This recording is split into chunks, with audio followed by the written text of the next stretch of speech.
सर्वेभ्यो नमो नमः। सरल संस्कृतम की सुभाषित श्रृंखला में आप सभी का फिर से हार्दिक स्वागत है। दीपावली पर्व एवं नूतन वर्ष की आप सभी को हार्दिक शुभकामनाएं। आने वाला नया वर्ष आपके लिए बहुत ही श्रेष्ठ हो, ऐसी आप सबको शुभकामनाएं। आज का जो सुभाषित है वह फिर से नीति शतक से है। नीति शतक में भर्तृहरि ने एक श्लोक में 3 प्रकार के व्यक्तियों की कल्पना की है।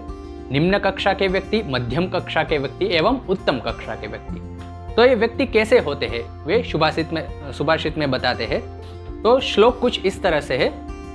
प्रारभ्यते न खलु विघ्न भयेन नीचैः, प्रारभ्य विघ्न विहिता विरमन्ति मध्याः, विघ्नैः पुनः पुनरपि प्रतिहन्यमानाः, प्रारभ्य चोत्तम जनाः न परित्यजन्ति। तो सबसे पहले जो निम्न कक्षा का व्यक्ति होता है वह कैसा होता है कि वह किसी काम का कार्य का प्रारंभ करता है।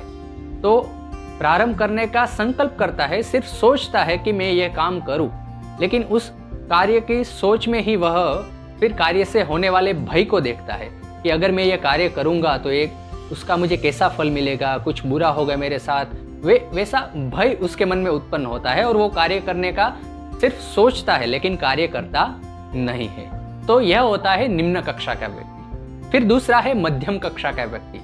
तो निम्न कक्षा का व्यक्ति कैसे हुआ? प्रारभ्यते न खलु विघ्न भयेन नीचैः। वे कार्य से होने वाले भय या विघ्न को सोचकर ही वह कार्य नहीं करता है। तो प्रारभ्य विघ्न विहिता विरमन्ति मध्याः। जो दूसरी कक्षा का मध्यम कक्षा का व्यक्ति है वह क्या करता है? प्रारभ्य विघ्न विहिता, लेकिन वो प्रारंभ करता है, किसी कार्य को करने के लिए सोचता है, वह कार्य को प्रारंभ भी करता है, लेकिन कुछ छोटा मोटा विघ्न आ जाता है, कुछ परेशानी आ जाती है कार्य को पूर्ण करने के लिए, तो वह कार्य को बीच में ही बिना पूरा किए ही छोड़ देता है। तो यह होता है मध्यम कक्षा का व्यक्ति। प्रारभ्य विघ्न विहिता विरमन्ति मध्याः।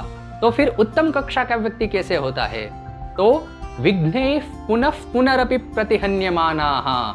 वह श्रेष्ठ कक्षा का व्यक्ति जो किसी कार्य को करने के लिए संकल्प करता है, कार्य को करने की शुरुआत करता है, कार्य में जो जो विघ्न आते हैं, परेशानियां आती है, उस परेशानियों का सामना भी करता है और कैसे भी करके वह अपने कार्य को पूर्ण करता है। तो यह होता है श्रेष्ठ कक्षा का व्यक्ति। तो हमें अपने जीवन में ये तीसरी कक्षा का, श्रेष्ठ कक्षा का व्यक्ति बनना है। हमें अपने जीवन में जो भी कार्य करने के लिए संकल्प करे, उस कार्य को कैसे भी करके, चाहे कितनी भी परेशानियां ना हो, कितने भी विघ्न ना हो, विघ्न आ जाए, फिर भी हम कैसे भी करके उस कार्य को पूरा करें, ऐसा हमें बनना है।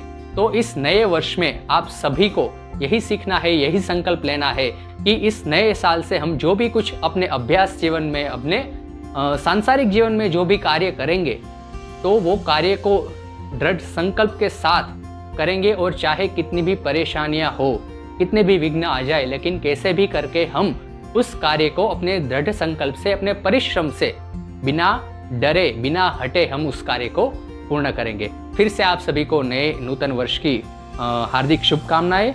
आप सरल संस्कृत के साथ जुड़े रहिए। धन्यवाद। जयतु संस्कृतम, जयतु भारतम।